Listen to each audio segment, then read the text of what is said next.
Chandranna already మన 3 రాజధానులు ఒక్క రాజధానిలోనన్నా శంకుస్థాపన చేసిండా, కనీసం ఒక్క శారడు సిమెంట్ అన్న వేసిండా. 3 రాజధానులు అని అంటాడు.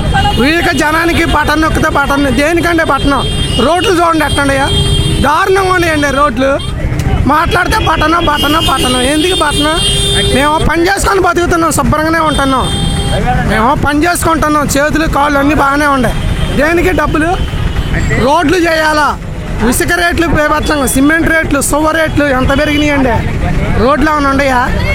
ఒక్క రోడ్డు అన్నా ఏమన్నా ఇవాళ ఎవరన్నా ప్రయాణమే ఎందుకు? పథకాలు, చెర్ల పథకాలు దేనికంటే పథకాలు? ఇవాళ ఎవరి దగ్గర డబ్బులు లేవు, అందరి దగ్గర డబ్బులు ఉంటాయి. రాష్ట్రాన్ని దివాళాలు తీసి అనవసరమైన పథకాలు అంటాడు. దేనికి పథకాలు? దేనికి? దానివల్ల ఏమన్నా ఉపయోగం ఉందా? ఉపయోగం ఏమైనా ఉంటే చెప్పొచ్చు. ముందు కట్ల రేట్లు పెంచిండా? ముందు కట్లకే కొనుక్కొని తినేటి రేట్లేనా? ఏంటి రాజధాని అంటాడు, అది అంటాడు, ఇది అంటాడు, ఏమీ లేదు. చంద్రబాబు నాయుడు గారు 24 గంటల పని చేయగలుగుతాడు. జగన్ నుంచొని పని చేయగలుగుతారా? చంద్రబాబు నాయుడు గారు ఇప్పటికి కూడా రాయల్టీగా నుంచుంటాడు. 5 గంటల నుంచొని మీటింగ్ చదువుతాడు. ఆయన చెప్పగలుగుతారేమో. చంద్రబాబు నాయుడు గారి దగ్గర ఉన్న టాలెంట్ అది. పరిపాలన బాగోలేదండి. దీని ఒకటి అభివృద్ధి ఏమీ లేదు, ఒక పరిపాలన లేదు, ఒక పాలన వ్యాధి లేదు, రాజధాని లేదు. దేశం మొత్తం అల్లిపోతున్నారు. ఎందుకంటే పట్టణం కూడా గొప్పతనం కాదండి. అభివృద్ధి కావాలంటే పెద్దలు పైకి రావాలంటే ఆశలు రావాలా ఏమంటే అంతగా ఆశ మీద 10 మంది ఉత్సాహం వస్తారు. అదే కోరుకుంది ఇది.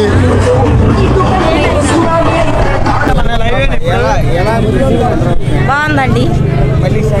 మళ్ళీ ఈసారి చంద్రబాబు రావాలి. అంటే అదే ఇంటింటికి పథకాలు ఇస్తున్నాం కాబట్టి 175 పోయినట్టు 175 మాయని చెప్పేసి వద్దండి. వచ్చిన వాళ్ళకే ఇస్తున్నారండి, మాకు ఇవ్వట్లేదు. మాకు అవసరం అయినా గుండె ప్రాబ్లం, హార్ట్ ప్రాబ్లం అయినా మాకు ఇవ్వలేదండి. 3 సార్లు సచివాలయంలో ప్రయత్నం తీసుకోకపోయిన వయసు లేదన్నారు. ఇప్పుడు 2 సంవత్సరాలు మా ఆయన పని చేయక నేను పెద్ద ఆపరేషన్ చేయించుకున్నా. మరి మేమేం తినాలి, ఎట్ట బతికియాలి, పిల్లగాళ్ళని ఎట్ట చదివించుకోవాలి? అదొకటి. పండగ రోజు పండగ ఎవరైనా చేస్తారు. కొత్త సంవత్సరం మా పిల్లగాళ్ళందరూ కొంచెం తాగారు. మా ఊరు ప్రెసిడెంట్ గారు అన్నం లేని వాళ్ళకి అన్నం పెడతారు, నీళ్ళు లేని వాళ్ళకి నీడెత్తారు. ఆ పద్ధతి వాళ్ళకి నచ్చట్లేదు కాబట్టి మా రోడ్డు అంతా కేసు పెట్టారు. 20 మంది కుర్రోళ్ళ మీద కేసు పెట్టారు. పోయారు, వాళ్ళ కాడ ఫోన్లు తీసుకున్నారు. న్యాయం అనేది ఉంటే ట్రక్కులు పెట్టిన మీద కూడా న్యాయం చేయాలి. కాట కుర్రోళ్ళ మీద న్యాయం చేయకుండా అన్యాయంగా మాట్లాడి కేసులు పెట్టి కొట్టించారు. మాకు అది నచ్చట్లా. మాకు బాబు రావాలి, సైకిల్ రావాలి. మాకేమొద్దు. అదేవిధంగా చూస్తే వాళ్ళు అంటుంది ఆల్రెడీ ఏదైతే ఉందో ఆల్రెడీ ఉన్నది రామరాజ్యం, జగన్ రాజ్యం అని చెప్పేసి అంటున్నారు. ఒక్కసారి చూడాలన్నారు, ఒక్కసారి చూశారు. ఈసారి చంద్రబాబే వస్తాడు.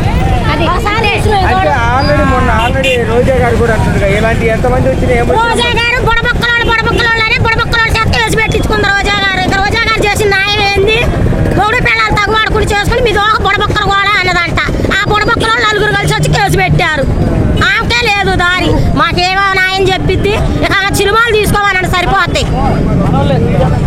సినిమాలు తీసుకోమనండి. మొన్న కొడాలి నాని కూడా అంటుంది ఏదైతే ఉందో ఆల్రెడీ ఇటువంటి పవన్ కళ్యాణ్ ఇటువంటి చంద్రబాబు నాయుడు ఎటువంటి ఇట్లాంటి పని ఎంతమంది వచ్చినా మళ్ళీ మేమే చేయాలి. అసలు వాళ్ళు ఎవరు?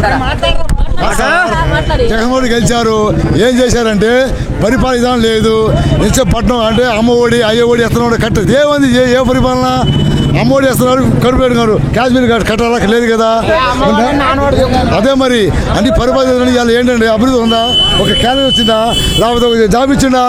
ఏ రకంగా ఓడి ఇవ్వాలి జగన్మోహన్ రెడ్డికి? కానీ అమ్మఒడి ఇస్తున్నారు కానీ మళ్ళీ మాస్టర్లకు ఎందుకు ఇవ్వాలన్న? బళ్ళు 2000 రూపాయలు ఎందుకు ఇవ్వాలి? ఇప్పుడు ఎందుకు ఇవ్వాలి? బడికి ఎందుకు ఇవ్వాలి? 2000 రూపాయలు బళ్ళోకి ఎందుకు ఇవ్వాలి? ఏంటికి ఇవ్వాలి? బళ్ళోకి ఎందుకు ఇవ్వాలి? అమ్మఒడి ఇస్తున్నారు. ఇంతవరకు పింఛనీ రాలా. మరి ఈసారి ఎవరు వచ్చే అవకాశం ఉంది? ఇప్పుడు జైసీబీ చదువుతున్నావు 6th. అంటే ఆయన అంటున్నాడు కదా స్కూల్లో పిల్లలకు అన్ని డ్రెస్సులు, స్కూల్ బుక్స్ అన్ని ఫ్రీగా ఇస్తున్నాను కాబట్టి మళ్ళీ నేనే వస్తాను. రాడు ప్రభుత్వ పాలన నాకు నచ్చలేడు. రాడు. డ్రెస్సులు బూట్లు ఎవరికి కావాలి? ఉద్యోగాలు మనకు కావాలి. బ్రష్లు బూట్లు ఎవరికి కావాలి? ఉద్యోగాలు నాకు కావాలి. అది